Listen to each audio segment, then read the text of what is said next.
o desempleo asociado a reducir en un punto la inflación. Entonces, ¿cómo se miden? Bueno, dentro de la literatura existen pues, dos grandes vertientes que miden la tasa de sacrificio, ya sea por medio de la pendiente de una curva de Phillips o con la metodología de Volman en su artículo de 1993. Pero, ¿por qué estudiar la tasa de sacrificio? O sea, ¿por qué nos interesa medir cuánto le cuesta a la economía reducir la inflación? Es muy obvio, no existe política monetaria socialmente neutral. Esto quiere decir que cuando el Banco de México incrementa su tasa de interés, podemos esperar que haya una incidencia tanto en el nivel de producción como en el nivel de desempleo. Entonces, otra pregunta es, en México no se conoce con exactitud cuál es el impacto, ¿no?, de la política monetaria contractiva en el nivel de producto y desempleo. Otra cosa que resalta la importancia de esto es que en periodo de muestra se han presentado al menos 5 episodios desinflacionarios. Y aquí están señalados, como pueden ver en la gráfica, empezando el año 2000, 2002, 2003, es el segundo episodio, 2004, 2005, este es el de la Gran Recesión, 2008 a 2011, finalmente 2014, 2015 y el último, ¿no?, que es el que estamos viviendo actualmente, donde pues todavía se está teniendo persistencia de la inflación y pues se sigue incrementando la tasa de interés. Continuamos. En este cuadro se resume cómo han sido los procesos desinflacionarios, ¿no? Pero bueno, antes de eso pasamos a entender cómo se determina que existe un episodio desinflacionario. Es muy fácil, retomando lo que dice Boll en su artículo, existe un episodio desinflacionario cuando la tendencia de la inflación cae sustancialmente. En otras palabras, cuando se empieza en un mínimo local, o se empieza en un máximo local y se termina en un mínimo local con un cambio mayor a 2 puntos, ¿no?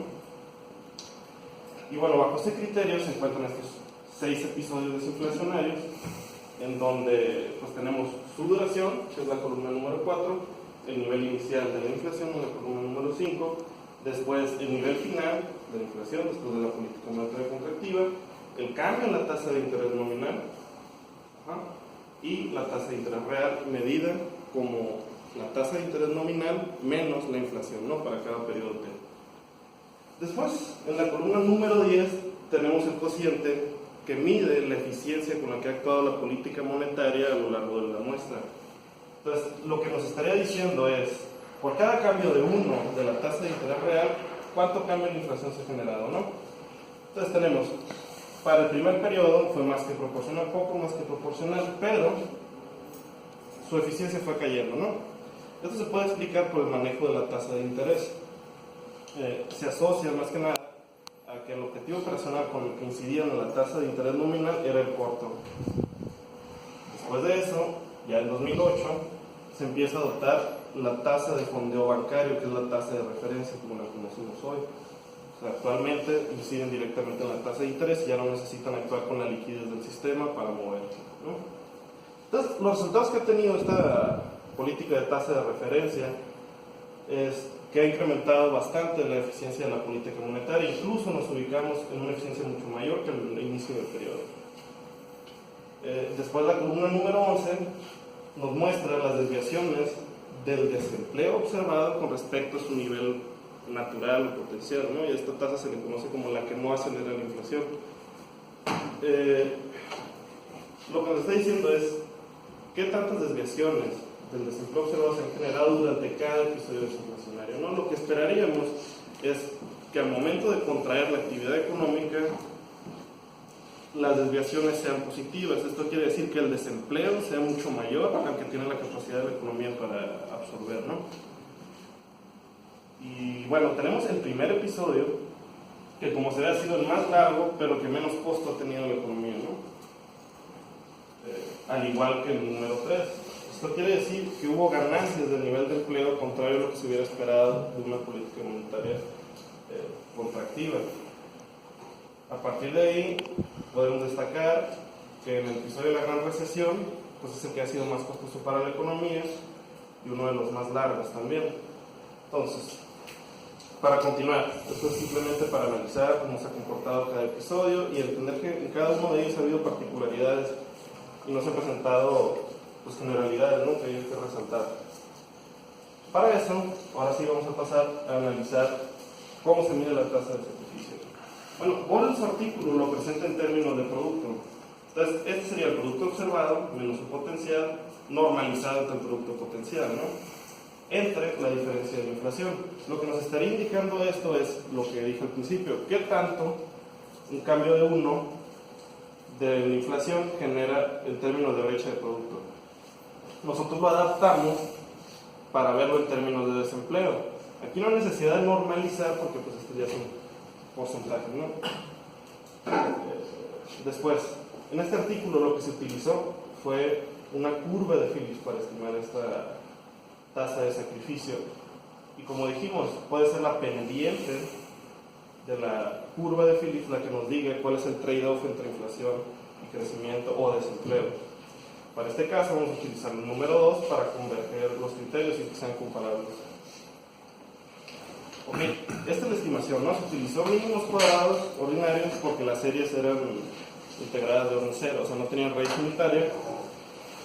Y pues pasan todas las pruebas de correcta especificación, no hay problemas, tampoco se detectan cambios estructurales, la forma funcional es lineal, de todas las pruebas veces.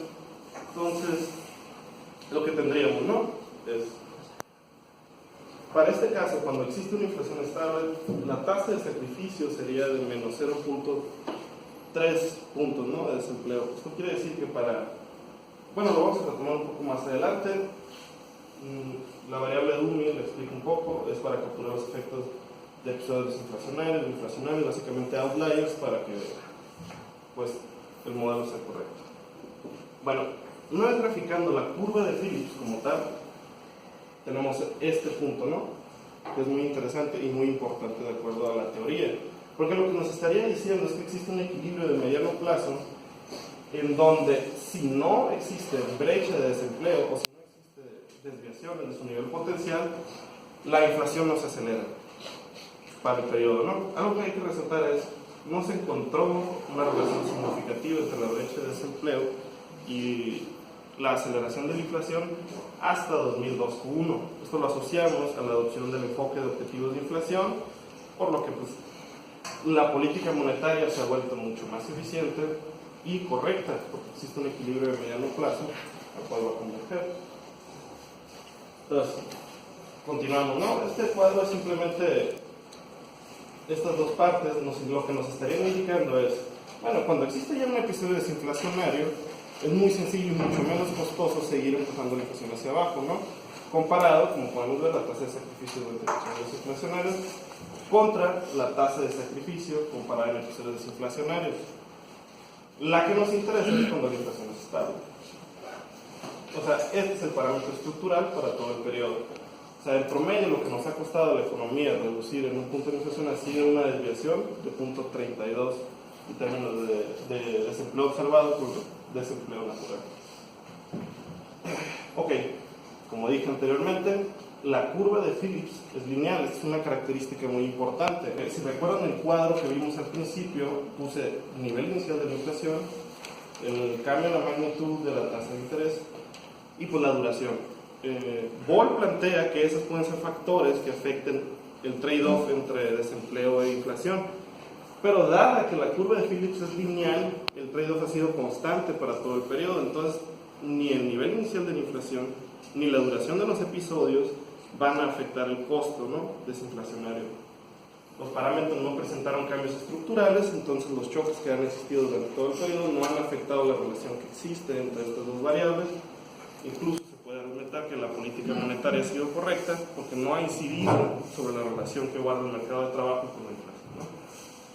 Después, pues como dije anteriormente, esto es esencial, que existe un equilibrio de mediano plazo al cual converge, ¿no?, la economía. Y pues, finalmente, ¿no?, para concluir, retomo el costo asociado de reducir un 1% la aceleración de la inflación, es de 32,08 puntos de la brecha de desempleo. La curva de Phillips es lineal, por lo que la velocidad de la desinflación no tendría por qué afectar el costo. Y nos encontramos otros factores distintos a choques estocásticos que afecten el costo desinflacionario. Como vimos, los episodios en los que ha existido una desviación grande como la de la Gran Recesión, pues se deben a crisis importadas ajenas al manejo de la política monetaria, ¿no?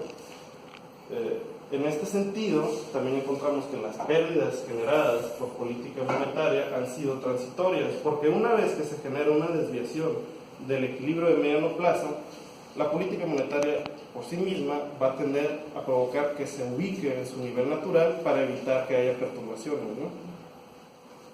Entonces, como conclusión fundamental, la política monetaria ha sido eficiente.